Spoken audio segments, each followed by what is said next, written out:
There are moments in a person's life that don't announce themselves. They arrive quietly, on an ordinary morning, on a familiar path, and they change something in you before you even understand what you've just witnessed.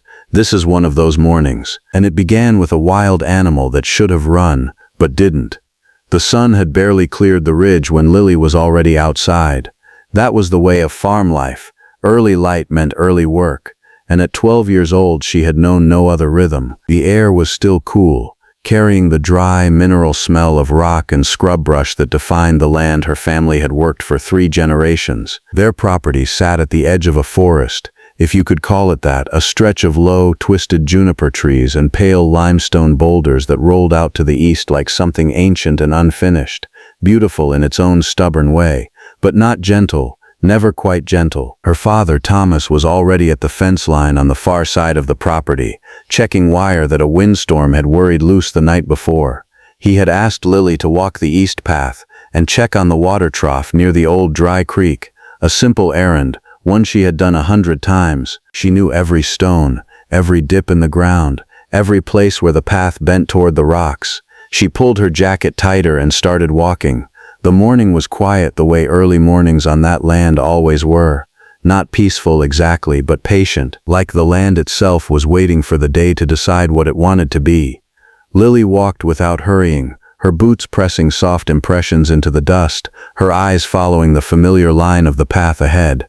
That was when she saw it. At first it was just a shape, low to the ground, motionless, set against the pale yellow of the dry grass.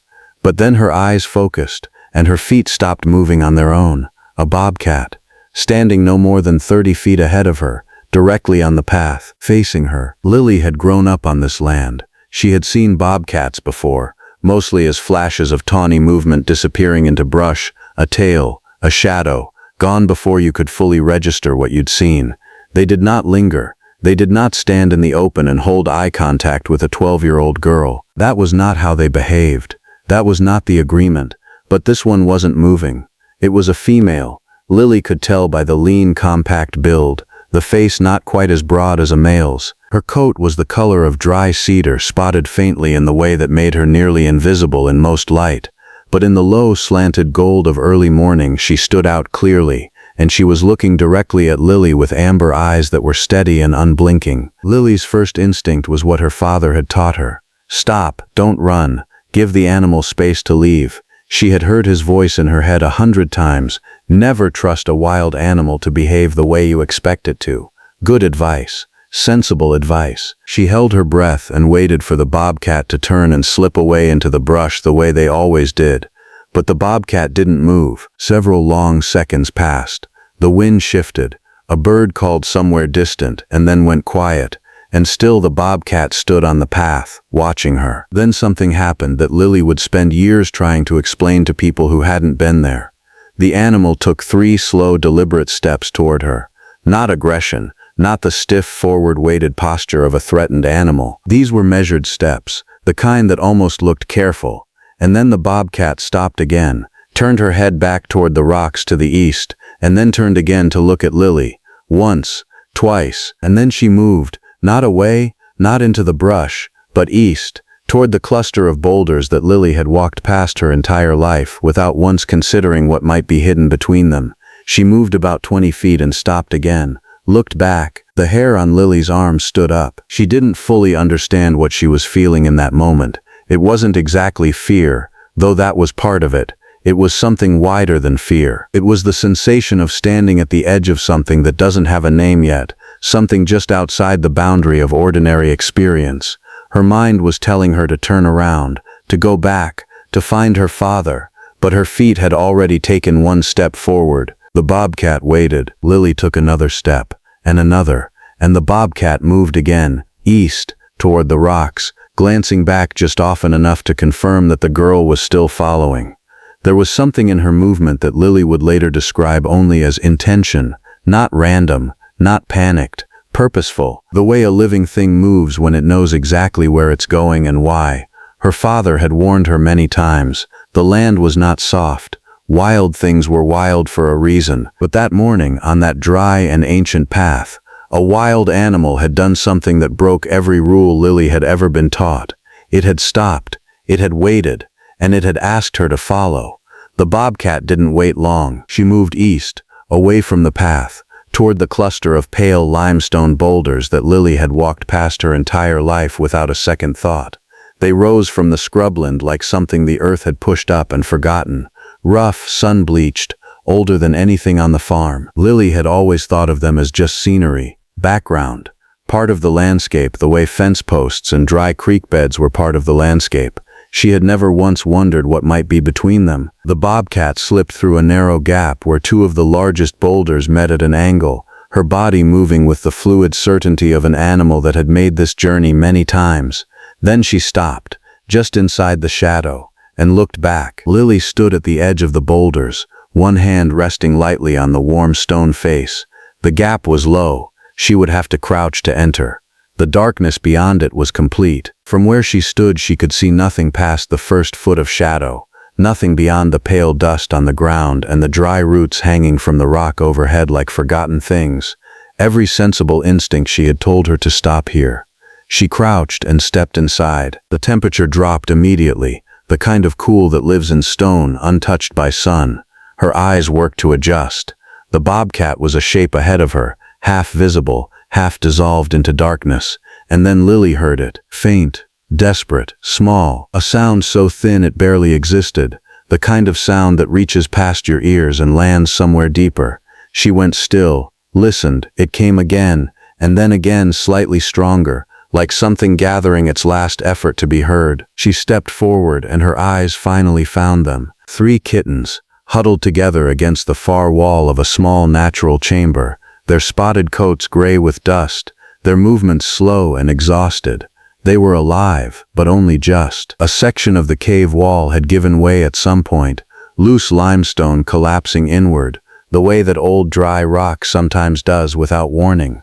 The broken pieces had settled into a partial barrier between the kittens and the entrance, not a complete wall, but enough that they couldn't get past it, enough that they had been here, in the dark and the cold, for longer than they should have been. Lily understood everything in that single moment. The bobcat hadn't been acting strangely. She had been asking. Lily didn't have to look long before she understood. 3 kittens, tucked into the deeper shadow of the cave, barely visible, barely moving, small enough to hold in 2 hands. Their spotted coats were dusty, their cries so faint they were almost swallowed entirely by the silence of the rocks. If she hadn't been standing right there, right at that entrance, she never would have heard them at all. A section of the cave wall had given way, loose limestone, the kind that crumbles without warning after years of slow erosion. It hadn't collapsed completely, but enough. A partial wall of broken rock now sat between the kittens and the cave entrance, too heavy for them to push past, too tight for them to squeeze through. They had been there long enough that their movements were slow and exhausted. They weren't playing, they weren't sleeping, they were fading. Lily turned and ran. She didn't stop to think about it, didn't stop to weigh her options. Her legs just moved, back down the path, past the juniper trees, across the dry scrub, her boots hitting the ground hard. She was calling for her father before she was even close enough for him to hear her. Thomas saw her coming and dropped the wire in his hands. She was breathless by the time she reached him, the words tumbling out in pieces, bobcat, cave, rocks, kittens, trapped, and she watched his face move through doubt, then confusion, then something that shifted when he looked into her eyes and realized she wasn't exaggerating. She wasn't a dramatic child. He knew that. He grabbed his work gloves and a pry bar from the truck without another word. They moved fast. Back down the path, back to the rocks, back to the small dark opening where the mother bobcat still waited, not pacing, not threatening, just standing at a distance with the particular stillness of an animal that has run out of options and is placing its only remaining bet on something it has no reason to trust. Thomas worked carefully, testing each rock before he moved it, aware that a wrong shift could bring more of the wall down. Lily stayed close, flashlight in hand, watching the kittens, talking to them softly in the way she talked to the farm animals when they were frightened, low and even, no sudden sounds. It took 11 minutes. The last rock moved, and the smallest kitten stumbled forward first, wobbly, dusty, alive. Then the second, then the third, all 3 alive. The mother bobcat moved before the dust had even settled. She crossed the distance in long, quiet strides, not rushing but purposeful, and lowered her head to each kitten in turn, nudging them, smelling them, running her chin along their small dusty heads the way a mother does when checking is the only thing that matters. One of them pressed into her and made a sound so small it barely existed. She answered it with a low, soft rumble from somewhere deep in her chest. Thomas stepped back. Lily stayed still. They had both understood without saying it. This moment wasn't theirs. They were witnesses to it, nothing more. And so they stood there in the pale morning light, breathing quietly, watching a wild animal do what mothers have always done when the worst has passed. Count, check, hold close. Then the mother bobcat looked up. It was a brief thing, 2, maybe 3 seconds. She turned her amber eyes toward Lily and simply looked at her. No display, no warning, no performance, just a long, still gaze that carried something neither of them could put into words. Lily held it, didn't look away, and in that silence between a 12-year-old girl and a wild animal, something passed that was older than language and quieter than anything either of them knew how to name. Then it was over. The bobcat turned, nudged the nearest kitten gently with her nose, and began moving west toward the tree line. The kittens followed, unsteady at first, stumbling on legs that hadn't carried them far in too long, but following, always following.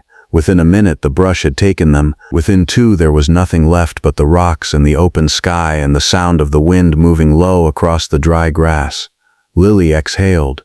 Her father placed his hand on her shoulder, heavy and warm, the hand of a man who didn't say things he didn't mean, and left it there for a moment. He didn't speak. He didn't need to. The weight of that hand said everything. They walked back to the farm slowly, side by side, the way people walk when they've seen something that has rearranged them slightly on the inside. Thomas never again told her not to follow her instincts, and Lily never forgot the way that Bobcat had looked back at her on the path, patient, deliberate, and certain, in the way that wild things sometimes are, that help was worth asking for, even from a human, even from a stranger, even on a quiet morning when the world had given her no reason to believe it.